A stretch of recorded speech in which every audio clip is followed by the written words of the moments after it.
विचार मांडले नाहीत.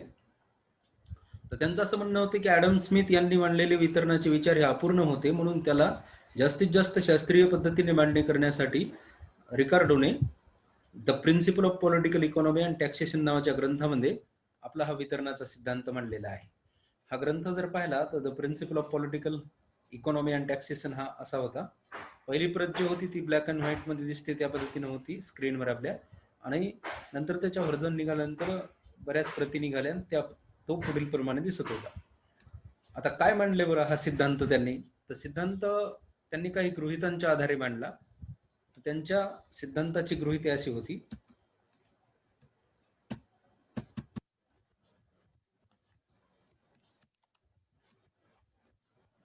काही विद्यार्थी ऍड होत आहेत, त्यांना जॉईन करून घेऊ. तर हा सिद्धांत मांडत असताना वितरणाचा सिद्धांत, की अर्थव्यवस्थेमध्ये जे उत्पादन झालंय नेमकं त्याचं डिस्ट्रीब्युशन, वितरण कसं होत असतं या संदर्भात रिकार्डोने मांडलेले विचार किंवा त्यांनी जो सिद्धांत मांडला तो काही गृहितांवर आधारित आहे. पहिलं गृहित होतं, भूमी हा घटक मर्यादित असतो व सर्व भूमीचा उपयोग अन्नधान्याच्या उत्पादनासाठी केला जातो. दुसरं गृहित असं म्हणलं की कृषी क्षेत्रात घटत्या उत्पादन फलाचा नियम कार्यान्वित असतो, अन्नधान्याला असलेली मागणी पूर्णतः लवचिक असते. पुढचं गृहित मांडलं. त्यानंतर उत्पादनात श्रम आणि भांडवल यांचे परस्पराशी असलेले प्रमाण स्थिर असते. अर्थव्यवस्थेत मालथसचा लोकसंख्या वाढीचा सिद्धांत कार्यान्वित असतो. पुढचं गृहित, श्रमिकांना उदरनिर्वाह स्तराइतकी मजुरी दिली जाते. यानंतर श्रमिकांची मागणी श्रमाच्या सीमांत उत्पादकतेवर अवलंबून असते. आणि पुढच्या गृहितात असं सांगितलं की श्रमाचा पुरवठा हा भांडवल संचयावर अवलंबून असतो. आणि यानंतर बाजारपेठेत पूर्ण स्पर्धा अस्तित्वात असते. मी जे स्क्रीन शेअर करतोय ती दिसत आहे ना तुम्हाला? हॅलो? हो सर. हा, ते तुमचा आवाज येतोय, मला वाटलं काय अडचण आली काय. तर बाजारपेठेमध्ये पूर्ण स्पर्धा अस्तित्वात असते. अशा या काही मोजक्या गृहितांवर रिकार्डोने आपला वितरणाचा सिद्धांत मांडला. भूमी हा घटक मर्यादित असतो आणि सर्व भूमीचा उपयोग अन्नधान्याच्या उत्पादनासाठी केला जातो, इथपासून ते शेवटचं गृहित, बाजारपेठेत पूर्ण स्पर्धा अस्तित्वात असते, इथपर्यंत. या गृहितांच्या आधारे रिकार्डोने आपला वितरणाचा सिद्धांत काय मांडला? तर रिकार्डोच्या मते अर्थव्यवस्थेतील एकूण उत्पादन भूमी मालक, श्रमिक व भांडवलदार यांच्यात खंड, वेतन आणि नफा या स्वरूपात वितरित केले जाते. म्हणजे याचा अर्थ काय? वितरण नेमकं कशाचं होणार आहे? तर वितरण होणार आहे अर्थव्यवस्थेमध्ये झालेल्या एकूण उत्पादनाचं. रिकार्डोनं सिद्धांत जो मांडला तो सिद्धांत या पद्धतीने मांडला की अर्थव्यवस्थेतील एकूण उत्पादन भूमी मालक, श्रमिक व भांडवलदार यांच्यात खंड, वेतन आणि नफा या स्वरूपात वितरित केल्या जाते. म्हणजे याचा अर्थ अर्थव्यवस्थेमध्ये जे उत्पादन व्हाले ते 3 लोकांमध्ये वितरित होत असतं. भूमीचे मालक, श्रमिक आणि भांडवलदार. भूमीच्या मालकाला खंड, श्रमिकांना वेतन आणि भांडवलदारांना नफा या स्वरूपात वितरित केलं जातं. आता हे कसं केलं जातं? तर त्यांनी म्हटलं की अर्थव्यवस्थेमध्ये जे एकूण उत्पादन होत आहे ते एकूण उत्पादन बरोबर भूमी मालक प्लस श्रमिक प्लस भांडवलदार. कोणाची तरी जमीन असते, ती जमीन ज्याच्या मालकीची असते त्याला भूमीचा मालक असं म्हणतो. त्या भूमीवर काम करणारे श्रमिक असतात, त्यांना आपण श्रमिक म्हणतो. याचबरोबर त्या जमिनीवर उत्पादन करण्यासाठी भांडवल लावणारा, पैसे पुरवठा करणारा व्यक्ती असतो, त्याला आपण भांडवलदार असे म्हणतो. तर असे 3 लोक असतात आणि या 3 लोकांमध्ये एकूण उत्पादन हे वितरित होत असतं. ते कसं होत असतं? तर त्यांनी असं सांगितलं की भूमीचा जो मालक आहे त्या भूमीच्या मालकाला काय दिलं जातं? तर त्यांचं असं म्हणणं आहे की भूमीचा मालक जो आहे त्या भूमी मालकाला खंड दिला जातो.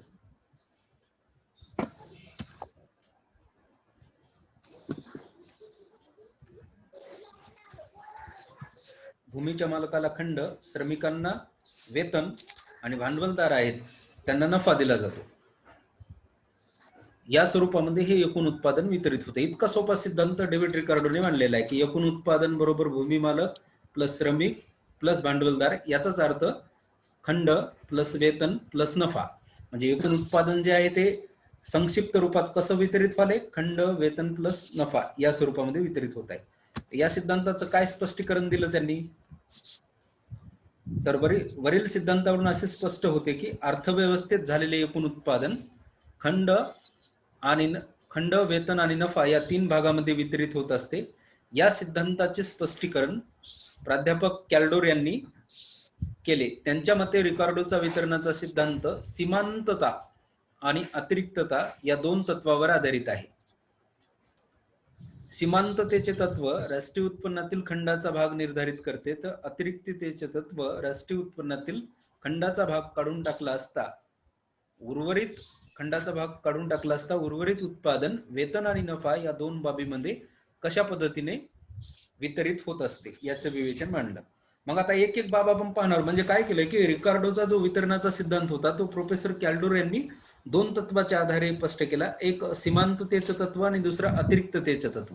सीमांततेच्या तत्वाच्या आधारावर त्यांनी खंडाचं निर्धारण केलं आणि अतिरिक्ततेच्या तत्वाच्या आधारावर एकूण उत्पादनातून खंडाचा वाटा जर काढून टाकला तर उर्वरित उत्पादन जे आहे ते वेतन आणि नफा यामध्ये कशा पद्धतीने वितरित होत असतं हे स्पष्ट केलं. आता एक एक भाग पाहणार आहोत आपण. नेमकं खंडाचं निर्धारण कसं होतं, डिटर्मिनेशन ऑफ रेंट कसा असतो. रिकार्डोने खंडाचे विश्लेषण भेदात्मक उत्पादनावर आधारित केले. त्यांनी निकृष्ट जमिनीच्या तुलनेत श्रेष्ठ जमिनीवर जे अतिरिक्त उत्पादन होते त्याला खंड असे म्हटले आहे. म्हणजे खंडाचा अर्थ काय सांगितला वाटलं तुम्ही नोट करून घ्या की खंड म्हणजे काय, तर निकृष्ट जमिनीच्या तुलनेत श्रेष्ठ जमिनीवर जे अतिरिक्त उत्पादन होतं त्याला खंड असे म्हणतात. त्यांच्या मते निकृष्ट किंवा सीमांत जमिनीवर श्रमिकांची सीमांत उत्पादकता व सरासरी उत्पादकता यांच्यात फरक नसतो, म्हणून अशा भूमीवर खंड मिळत नाही. पण श्रेष्ठ दर्जाच्या जमिनीवर या दोन्हीमध्ये फरक असतो, म्हणून तिथे खंड मिळतो. खंडाची जे मेन डेफिनेशन आहे बघा, किंवा खंड कसा मिळतो, तर त्यांनी म्हटलं की निकृष्ट आणि श्रेष्ठ जमीन अशा जमिनीचे काय असतात बघा, प्रकार असतात. कुठली जरी कोण्या जरी देशातली कोण्या जरी गावातली जमीन आपण घेतली तर जमिनीचे प्रकार असतात. काही श्रेष्ठ दर्जाची जमीन असते, काही कनिष्ठ दर्जाची जमीन असते, काही मध्यम स्वरूपाची जमीन असते. कनिष्ठ दर्जाच्या जमिनीमध्ये तुम्ही किती उत्पादन करा, कष्ट करा, त्यातून उत्पादन निघत नाही. आणि श्रेष्ठ दर्जाच्या जमिनीवर त्या तुलनेत जास्त उत्पादन होत असतं हेक्टरी. म्हणून त्यांचं असं म्हणणं होतं की कनिष्ठ जमिनीच्या तुलनेत श्रेष्ठ जमिनीवर जे अतिरिक्त उत्पादन होतं त्याला खंड असे म्हणतात. आणि हे खंड का निर्माण होतो, तर श्रमिकांची सरासरी उत्पादकता आणि सीमांत उत्पादकता यांच्यामध्ये फरक असते. आता सरासरी आणि सीमांत उत्पादकता यांच्यातील फरक म्हणजेच खंड असतो. मग खंडाचं निर्धारण कसं होतं, तर त्यांनी सूत्ररूपात सांगितलं की खंड बरोबर सरासरी उत्पादकता मायनस सीमांत उत्पादकता.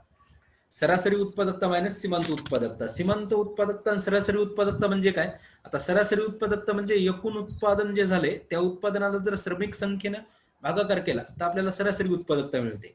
आणि सीमांत उत्पादकता म्हणजे काय की श्रमिकाच्या नगसंख्येत एका नगानं वाढ केली, समजा 10 श्रमिक कामावरती 11 केले, तर एक वाढल्यामुळे एकूण उत्पादनात किती वाढ होत आहे त्याला आपण सीमांत उत्पादकता म्हणतो.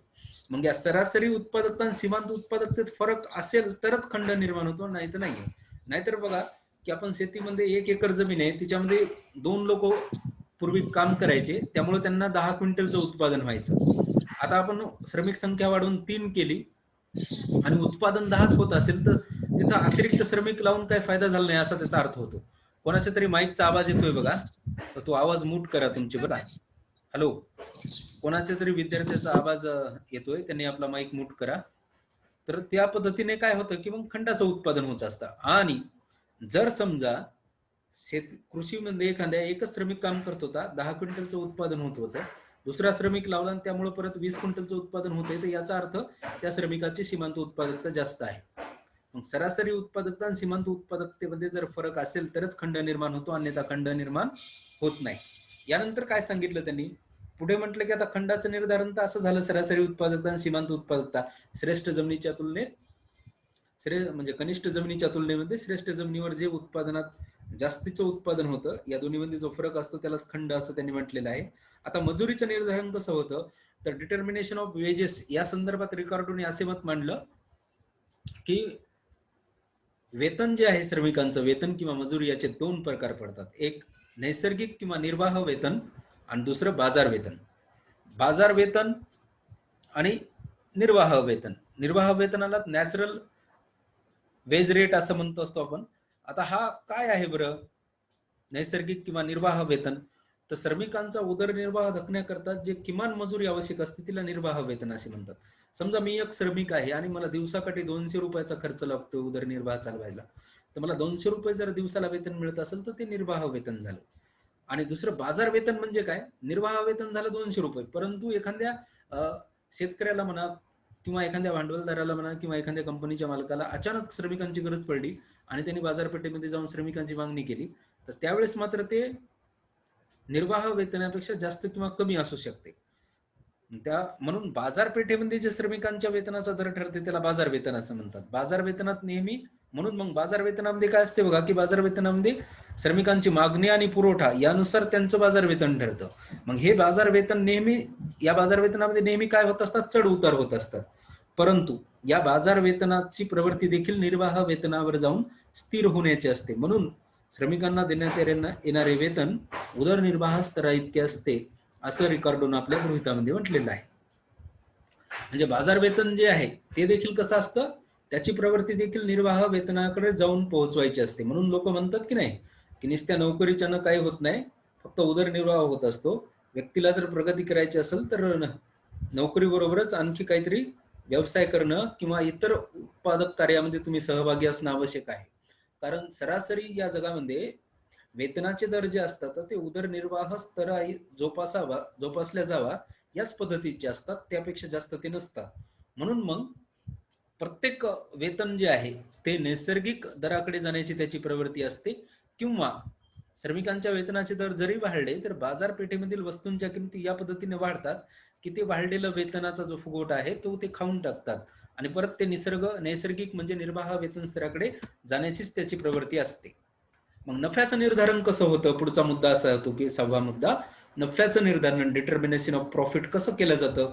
तर रिकार्डोच्या म्हणते राष्ट्रीय उत्पन्नामधून खंड व मजुरी काढून टाकली असता जे उत्पन्न शिल्लक राहते त्याला नफा असे म्हणतात. किती सोपा भाग आहे बघा. म्हणजे पहा, एकंदर जर आपण सिद्धांत पाहिला तर सिद्धांत कसा सुस्पष्टरित्या मांडण्यात आलाय 1817 साली the principle of political economy and taxation या ग्रंथात, की अर्थव्यवस्थेमधील एकूण उत्पादन जे आहे ते खंड, वेतन आणि मजुरी या स्वरूपामध्ये वितरित होत असतं.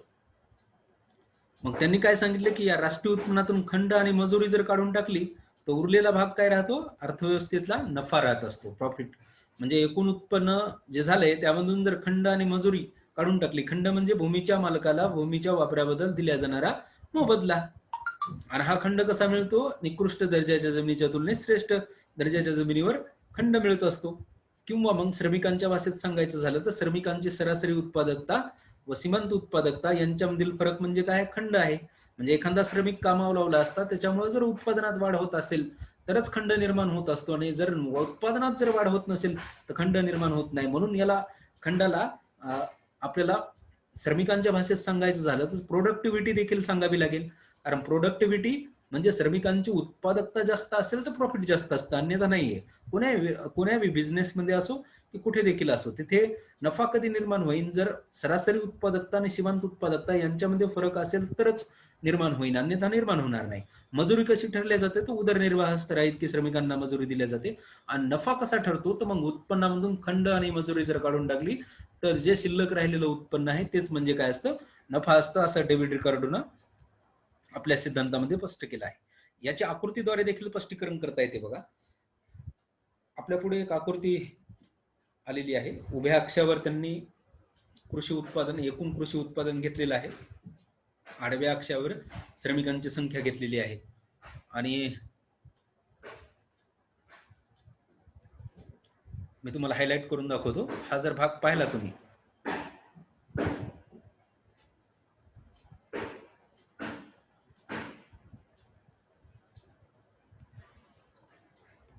हा उभा अक्षस OY, यावरती उभ्या अक्षावर कृषीमधील एकूण उत्पादन मोजलेलं आहे, आडव्या अक्षावर श्रमिक संख्या मोजलेली आहे.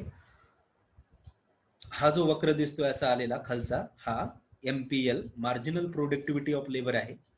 आणि वरचा जो वक्र आहे APL average productivity of labour. म्हणजे मार्जिनल प्रोडक्टिव्हिटी ऑफ लेबर याचा अर्थ काय, की श्रमिकांची सीमांत उत्पादकता, आणि APL याचा अर्थ श्रमिकांची सरासरी उत्पादकता. या दोन रेषांमधला फरक म्हणजेच खंड असतो. आणि म्हणून मग बघा की इथून जर असे लंब टाकले आपण, श्रमिक संख्या इकडं आहे, पहिल्यांदा ON इतके श्रमिक कामावर लावले जातात, तेव्हा हा इथून जर लंब टाकला तर KN हा लंब टाकला असता तो APL ला म्हणजे ॲव्हरेज प्रोडक्टिव्हिटी ऑफ लेबरला के या ठिकाणी स्पर्श करतोय आणि मार्जिनल प्रोडक्टिव्हिटी ऑफ लेबरच्या वक्राला तो आर बिंदूच्या ठिकाणी क्रॉस करतोय. या दोन्ही मधला जो फरक आहे के आर हाच खंड आहे. मग के आर म्हणजे काय, SKRT इतका काय मिळतो, हा खंड मिळतोय. आणि वेतन जर पाहिलं तर डब्ल्यू हा जो लंब दिसतोय आपल्याला एक्स ऍक्सिसला पॅरलल असलेला OW हा जर पाहिला आपण, डब्ल्यू हा निर्वाह वेतन पातळी आहे. म्हणजे श्रमिकांना त्यांचा उदरनिर्वाह धकण्याकरता OW इतकं वेतन लागतंच. जसं की आपल्याला उदरनिर्वाह धकवायचा, आपल्याला जिवंत राहायचं आहे चांगल्या पद्धतीनं, तर आपल्याला 2 टाइम तरी निदान अन्न, पोषक अन्न घ्यावंच लागेल. तसं मग उदरनिर्वाह श्रमिकांचा धकण्यासाठी इतकं वेतन स्तर इतका दिला जातो, OW इतका.